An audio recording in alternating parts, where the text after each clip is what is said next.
The reality of your environment is so important. It's fascinating when a set designer or a designer can create a set and you step foot on it as an actor, and suddenly tons of sensory things come alive. It's an amazing thing for an actor. It just helps you so much. You see how easy?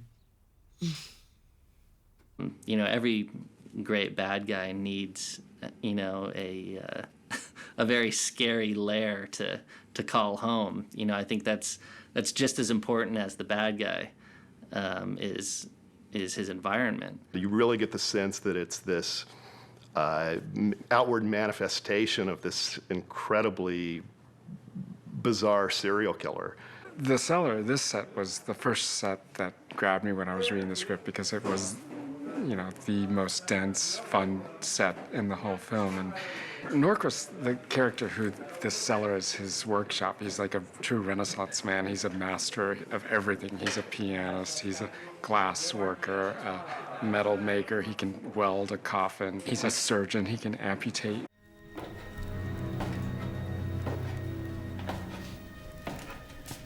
It was all based on his love of glassworking, his love of artificial limbs. I guess because of that, he liked to dissect his victims so that he could fit on the artificial limbs.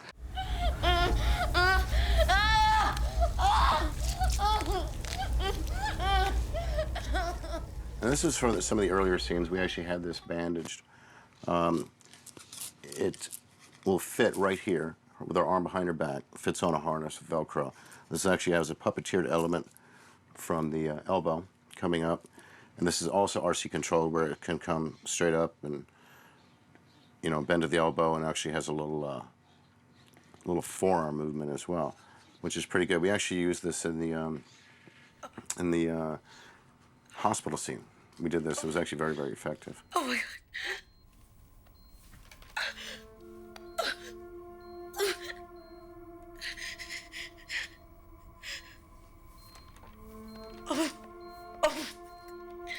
Oh my God. Oh my God. Oh. Jerry just took each set very seriously and really understood how the sets could be reflective of what's going on internally with the characters. And if you look carefully throughout the movie, there's all kinds of little clues about what's going on within the production design. Every element that the Blue Man represented, or all the things in his world, I tried to place little clues and hints. Like in Aubrey's room and in Aubrey's house, we would have marionettes in her bedroom, and we would have glass, and we did a painting in the Fleming house in the living room where I took all the designs of the instruments, the weapons that the Blue Man uses, and I did like a mosaic painting with all the instruments. And so in one shot, you have all the information you need to know about the killer and his method, and it's all in one frame.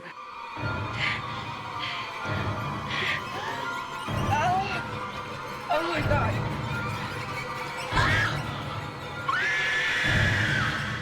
This is our silicone quick slip-on appliance. She just puts your leg through this. It goes through a sock here, and you see a hole right through here is where her leg comes out.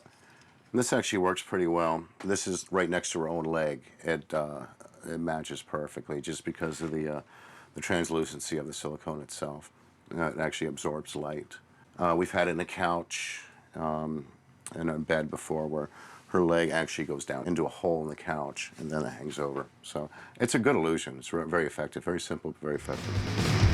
Wake up, you never look so glum. Tell me how we know they can't hear us coming. It's easy for me, I got a head start running away. Oh, the dressing room, the strip club dressing room was one of my favorite sets because I got to use mirrors on all the walls. And when I first thought of doing that, I went to John Leonetti, our DP, and Chris, our director, and I was like, what about doing an entire set with mirrors?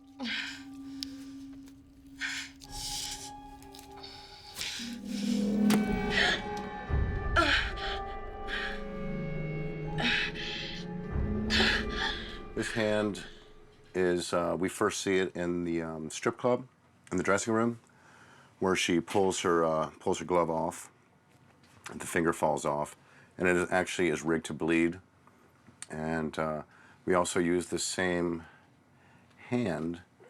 We have a severed finger that goes when she sews her finger back on. This, she can actually just take a needle with her left hand and actually sew through this and sew it onto the, so it's pretty graphic.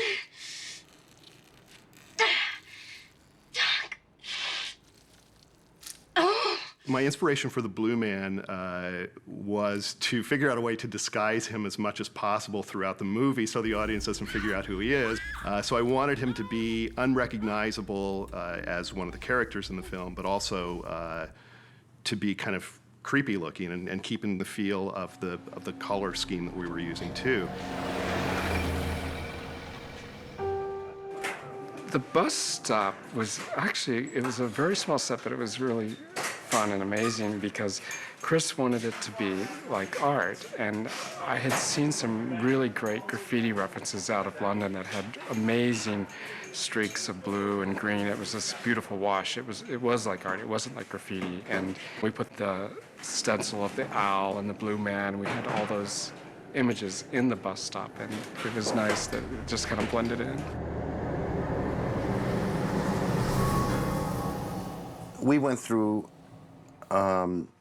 several different design ideas and changes with this, and it basically came down to a simple vacuum form mask over the actor's face. Before I actually put this on, I block out the eyebrows and I actually airbrush some blue around the temples and the cheek, around the neck, to keep it sort of a nice smooth transition. So that goes on like that, and we actually have a blue stocking that goes on over this, and what happens from the shadow quality and the lighting that projects through, and of course Roger Nall, who is our visual effects supervisor, will actually do some digital work over that as well.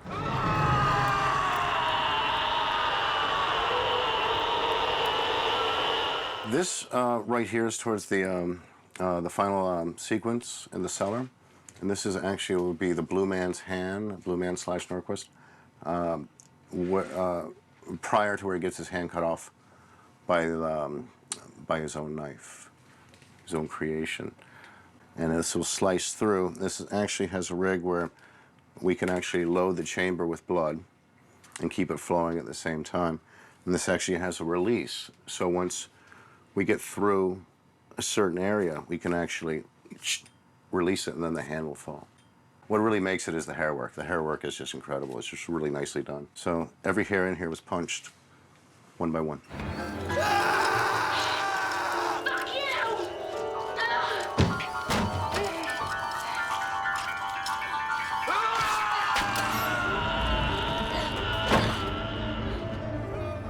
They've found ways in every set, in every place that we've gone to in some way populate it with imagery and colors that will help the audience through the emotional journey of the movie. And I think that, you know, that's all you can ask for of anybody is to make that process that the audience goes through a stronger, more compelling, more heartfelt one. I don't want to give it away, but everything you need to know about the movie is all through the movie. You get all the clues. I think we have the funnest job on set.